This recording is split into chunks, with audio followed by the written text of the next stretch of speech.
Aujourd'hui, on en était à la 3e journée de ce trek-là, de cette expérience qui est complètement phénoménale. C'est sensiblement la journée la plus difficile après ce qui nous attend à la toute fin, c'est-à-dire aller au sommet. De mon côté, j'ai pu constater de nos charmants collègues qu'il y avait eu beaucoup d'émotions. Ça a été le cas pour moi en arrivant aux 2 tiers de notre journée aujourd'hui. Mais toi qui l'as fait 3 fois, Steve, comment tu t'es senti? Écoute, si tu m'avais posé cette question-là il y a 30 minutes, les gens auraient eu pitié de moi. Puis je pense que pour certaines personnes, ça a été difficile.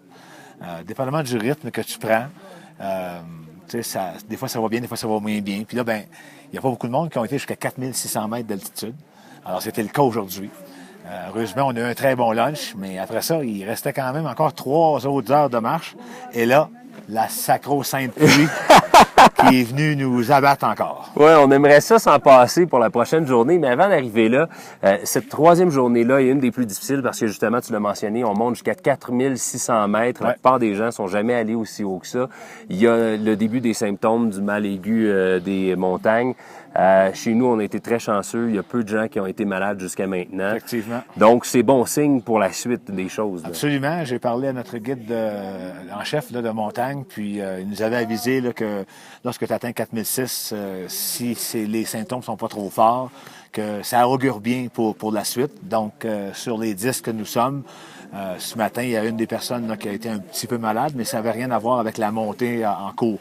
Donc, on se croise les doigts, puis je pense que ça pourrait avoir du bon sens. Super. Là, tu as parlé de la pluie. On souhaite ne pas en avoir pour demain, mais demain, au moins, c'est une journée qui va nous permettre, peut-être pas de récupérer, mais qui, en principe, si tout se passe bien, ne sera pas aussi difficile que ce que l'on a vécu aujourd'hui. Absolument, parce qu'on ne montera pas aussi haut qu'aujourd'hui. Mais quand même, on va aller jusqu'à 4300 mètres, et ensuite, on va redescendre pour passer une 3e nuit à 3900 mètres, donc pour permettre une dernière nuit vraiment là, où est-ce que le corps peut vraiment plus s'habituer à cette haute altitude.